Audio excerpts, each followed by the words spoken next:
नमस्कार साथियों, जय हिंद। जैसा कि आप जान रहे हैं, बिहार दरोगा में कुल 1275 पद के लिए जो है भर्ती आ गई है। ठीक है, तो उसके बारे में फुल डिटेल्स जानेंगे।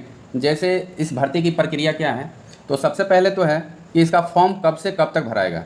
ठीक है, तो इसका फॉर्म जो है आपका यहाँ आप देख सकते हैं कि इसका अंतिम तिथि जो है 5/11/2023 को बताया जा रहा है, जबकि ऑनलाइन करने की तिथि जो है आपका यहाँ पे आप देख सकते हैं मेंशन किया गया है 5/10/2023 से, यानी 5 अक्टूबर 2023 से प्रारंभ होगी।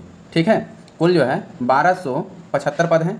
ठीक है, पुलिस सब इंस्पेक्टर यानी बिहार दरोगा। ठीक है, इतना दूर तक समझ में आ रहा होगा। आगे चलते हैं, हम उसी पॉइंट पे मुख्य रूप से चर्चा करेंगे जिसकी ज़रूरत है। ठीक है, यहाँ जो है मेंशन किया गया है कि इससे पहले भर्ती जो है 2017 में भी आई थी। ठीक है, इन हिसाब से 19 में भी आई थी। मतलब यह सब है, तो यह सब जानने की ज़रूरत नहीं है, वह सब तो आप पहले से जान रहे होंगे। ठीक है, तो आगे देखेंगे। सबसे पहले क्या है कि हम आवेदन करेंगे, तो आवेदन करने का पात्रता क्या होना चाहिए। तो सबसे पहले इसमें है कि आप जो है भारतीय नागरिक हो। ठीक है, इसमें होना अनिवार्य है, चाहे वह पुरुष हो, महिला हो या थर्ड जेंडर हो, यह सभी आवेदन कर सकते हैं। अभ्यर्थी की शैक्षणिक योग्यता जो है 11/8/2023 तक किसी मान्यता प्राप्त विश्वविद्यालय से स्नातक परीक्षा या राज्य सरकार द्वारा मान्यता प्राप्त उसके समकक्ष परीक्षा उत्तीर्ण होना अनिवार्य है। बात करते हैं उम्र सीमा की गणना से, तो आपका जो है 1/8/2023 के आधार पर ही उम्र सीमा की गणना की जाएगी। तो उम्र सीमा है क्या, देख लेते हैं। जो अनारक्षित हैं यानी कि समान वर्ग, जो जनरल से आते हैं, ठीक है, तो उनके पुरुषों के लिए न्यूनतम उम्र सीमा 20 वर्ष है, यानी कम से कम आपका 20 वर्ष होना अनिवार्य है। और अधिकतम जो है 37 वर्ष, तथा महिलाओं के लिए, महिलाओं वही जो समान वर्ग से आती हैं, उनके लिए उम्र सीमा जो है 20 वर्ष और अधिकतम जो है 40 वर्ष होता है, यानी कि पुरुष से 3 वर्ष ज़्यादा उनको टाइम दिया जाता है।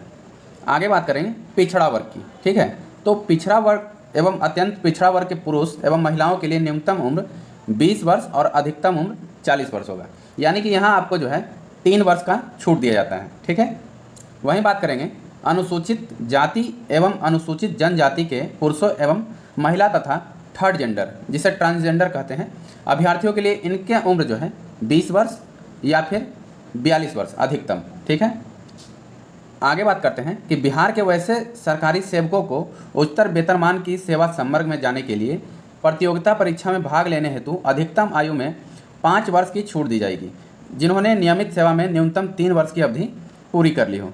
ठीक है, आगे देखेंगे, कुछ ज़्यादा फालतू अपन नहीं जानेंगे। यहाँ देखते हैं मापदंड जो है, शारीरिक मापदंड क्या होना चाहिए, जिसमें जो है कि ऊंचाई से संबंधित देखेंगे कि जो अनारक्षित, जो समान वर्ग एवं पिछड़ा वर्ग के पुरुषों के लिए न्यूनतम आयु जो है 1.65 है। ठीक है, 165 सेंटीमीटर। वहीं अत्यंत पिछड़ा वर्ग के पुरुष के लिए न्यूनतम जो है 160 सेंटीमीटर है। जबकि यहाँ एक संशोधन करके पिछली बार से यह भी संशोधन किया गया था कि अनुसूचित जाति एवं अनुसूचित जनजाति के पुरुषों के लिए न्यूनतम 160 सेंटीमीटर, इनका भी दोनों को बराबर कर दिया गया। ठीक है, एवं सभी वर्ग के महिलाओं के लिए न्यूनतम ऊंचाई 155 सेंटीमीटर है।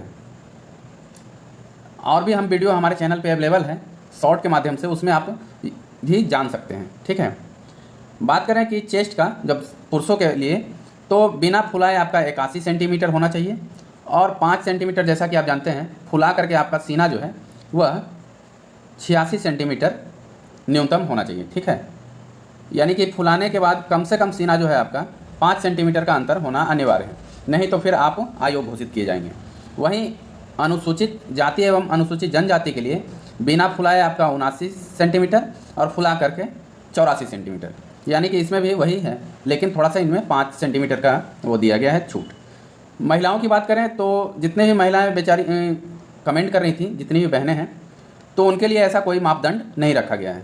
ठीक है, आगे बात करेंगे वजन संबंधित। तो यह भी एक बहुत बड़ा फैक्ट है, क्योंकि पिछली बार एक मेरा दोस्त था, वह वजन में ही छट गया था। ठीक है, तो न्यूनतम वजन जो है 48 किलोग्राम होना आवश्यक है, किनका, महिला उम्मीदवार का। ठीक है, और नेक्स्ट है ट्रांसजेंडर के बारे में बोला जा रहा है कि अभ्यर्थियों के लिए शारीरिक मापदंड तथा शारीरिक दक्षता परीक्षा का मापदंड पिछड़े वर्ग की महिला अभ्यर्थी के समान होगा।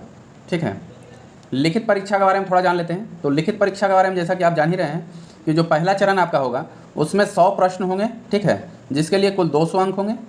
परीक्षा की अवधि 2 घंटे की होगी, ठीक है। और इसमें जो न्यूनतम 30% से कम अंक प्राप्त करने वाले अभ्यर्थी होंगे उसे असफल घोषित कर दिया जाएगा। और रिजल्ट आपका जो है वह कुल मिलाकर के 20 गुना दिया जाएगा, ठीक है। यानी 1275 को आप गुना कर दीजिए 20 से, तो जितना आता है इतना आपको रिजल्ट दिया जाएगा पहला बार में, ठीक है। वहीं आपका द्वितीय चरण में जो है कि मुख्य परीक्षा में जो सफल होंगे, ठीक है, उनके लिए प्रथम 200 अंक का समान हिंदी का 2 घंटे का होगा, जिसमें 100 प्रश्न होंगे। कुल न्यूनतम 30% अंक प्राप्त करना अनिवार्य होगा। यानी जो हिंदी का जो अगला पेपर होगा तो उसमें सिर्फ आपको 30% ला करके पास करना है, उसका मार्क्स जो है आगे नहीं जुड़ता है, ठीक है। लेकिन अगर गलती से आप हिंदी में असफल हो जाएंगे, ठीक है, 30% मार्क्स नहीं ला पाए, तो आप जो है अयोग्य घोषित कर दिए जाएंगे, ठीक है। वहीं खंड 2 में जो है द्वितीय पत्र भी वही आपके हिसाब से ही होगा, जिसमें कुल प्रश्नों की संख्या 100 होगी और अंक जो है 200 होंगे और समय जो है 2 घंटे की दी जाएगी।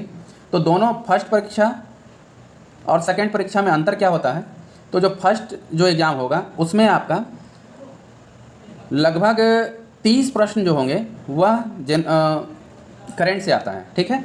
और जो सेकंड परीक्षा होगा तो यही 30 प्रश्न हट करके यहाँ मैथ और रीजनिंग के रूप में बदल जाते हैं, ठीक है। यही दोनों में मुख्य रूप से अंतर है। बहुत बच्चे कमेंट कर रहे थे कि सर इसमें नेगेटिव मार्किंग होता है क्या, आज भी कमेंट आ रहा था। तो ध्यान से ये लाइन आपके लिए है कि दोनों चरणों की परीक्षा में गलत उत्तर के लिए 0.2 अंक काटा जाएगा। उत्तर पुस्तिका में प्रतियों में होगी, जिसकी एक प्रति आयोग के पास सुरक्षित रहेगा। यह तो आप एग्जाम दिए होंगे तो मालूम ही होगा। आगे देखेंगे कि मुख्य लिखित परीक्षा के आधार पर रिक्तियों के 6 गुना अभ्यर्थी का चयन कोटिवार मेधा सूची शारीरिक दक्षता परीक्षा के लिए किया जाएगा। यानी जब आप सेकेंड एग्जाम पास कर लेंगे तो उसके बाद जो है 6 गुना रिजल्ट दिया जाएगा, ठीक है। आगे बात करेंगे दौड़ की, ठीक है। जो तृतीय चरण होता है वह दौड़ होता है। तो दौड़ के लिए सभी पुरुष, जितने भी पुरुष हैं, तो उनके लिए 1600 मीटर यानी 1.6 किलोमीटर या फिर उसको कहेंगे 1600 मीटर, उसके लिए 6.5 मिनट का टाइम दिया गया है, ठीक है। इससे अधिक अगर आप समय लेते हैं तो असफल घोषित कर दिए जाएंगे। वहीं महिला वर्ग के लिए जो है 1 किलोमीटर यानी कि 1000 मीटर की दौड़ है, जिसके लिए 6 मिनट दिया गया है, ठीक है। बात करेंगे आगे ऊंची कूद के लिए। तो ऊंची कूद के लिए सभी कोटि के पुरुष के लिए, जितने भी पुरुष हैं, तो 4 फीट आपका जो है कूदने वाले अभ्यर्थी असफल घोषित कर दिए। यानी कम से कम आपको 4 फीट जो है कि कूदना है। वहीं महिला जो है वह न्यूनतम 3 फीट कूदेगी, है ना। लंबी कूद की बात करें तो 12 फीट जो है आपको न्यूनतम कूदना है, किनको, पुरुष को। और वहीं महिला की बात करें तो न्यूनतम जो है 9 फीट आपको कूदना पड़ेगा। आगे देखेंगे गोला फेंक। गोला फेंक एक प्रक्रिया है जो जिसमें पिछला बार मेरा एक फ्रेंड जो है छट गया था गोला फेंकने में। तो आपको 16 पाउंड का गोला जो है कि न्यूनतम फेंकना है, ठीक है, और 16 फीट फेंकना है। यह दोनों बातें आप ध्यान दीजिएगा। 16 फीट से कम फेंकेगा तो असफल घोषित कर दिए जाएंगे। वहीं महिला को भी जो है 12 पाउंड का गोला रहेगा और 10 फीट फेंकना है। सभी जो है अच्छे से इसको पढ़ लें, देख लें और समझ लें। आगे बात करेंगे, धीरे धीरे स्क्रॉल कर रहे हैं, जो इम्पोर्टेंट चीज़ है वही हम आपको बता रहे हैं, ठीक है। यहाँ पढ़िए कि मुख्य परीक्षा के आधार पर तैयार की जाने वाली अंतिम मेधा सूची हेतु अनुसूचित जाति, अनुसूचित जनजाति एवं महिला वर्ग के अभ्यर्थियों के लिए न्यूनतम आहार तक 32%, अत्यंत पिछड़ा वर्ग के अभ्यर्थियों के लिए 34%, पिछड़ा वर्ग अभ्यर्थियों के लिए न्यूनतम 36.5% तथा समान वर्ग के अभ्यर्थियों के लिए न्यूनतम 40% लाना अनिवार्य है, ठीक है। अगर आप अंतिम रूप से चयन हो जाते हैं, अंतिम रूप से चयनित अभ्यर्थियों की अनुशंसा बिहार पुलिस अवर सेवा आयोग द्वारा संबंधित नियुक्ति प्राधिकार को नियुक्ति हेतु भेजी जाएगी। अब हम देख लेते हैं कि कुल सीट इसमें कितना है, ठीक है। तो कुल 1275 पद में जो है सबसे ज़्यादा जनरल का होता है, जैसा कि आप जानते हैं 441 पद हैं। वहीं अनुसूचित जाति ओबीसी का 275, ठीक है। अत्यंत पिछड़ा वर्ग जो 238 और आर्थिक रूप से कमजोर यानी ईडब्ल्यूएस के लिए 111 पद हैं और पिछड़ा वर्ग के लिए 107। कुल मिलाकर के जो है यहाँ पे 1275 पद है, ठीक है। जिसमें महिला जितने भी हैं उनके लिए 35% का आरक्षण है, यहाँ पर देख सकते हैं। तो आरक्षण के हिसाब से यह कुछ आरक्षण का टेबल दिया गया है, देख लेंगे अपना, ठीक है। कुल आपका जो है 1275 में 368 पद जो है महिलाओं के लिए आरक्षित हैं। आगे बात करेंगे, लगभग आप जो है इसमें हम आपको बता दिए हैं। बाकी कुछ अगर चीज़ें अगर आपकी बच रही होगी तो आप हमें कमेंट बॉक्स में कमेंट करके ज़रूर पूछ सकते हैं, ठीक है।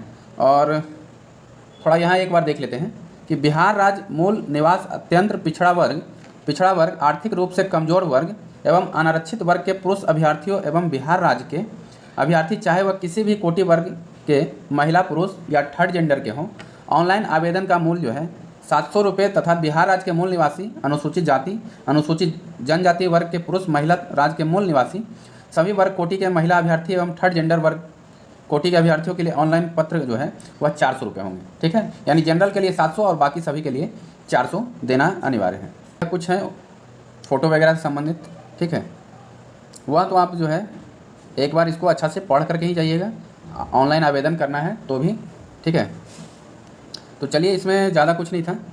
एक नोटिफिकेशन आपको बता दें कि आपकी जो यह चयन प्रक्रिया पूर्ण होने में लगभग आपका 6 महीने का समय लग सकता है, ठीक है। तो चलिए, वीडियो अगर अच्छा लगा हो तो चैनल को सब्सक्राइब करके ज़रूर जाएं और बेल आइकन दबाना ना भूलें।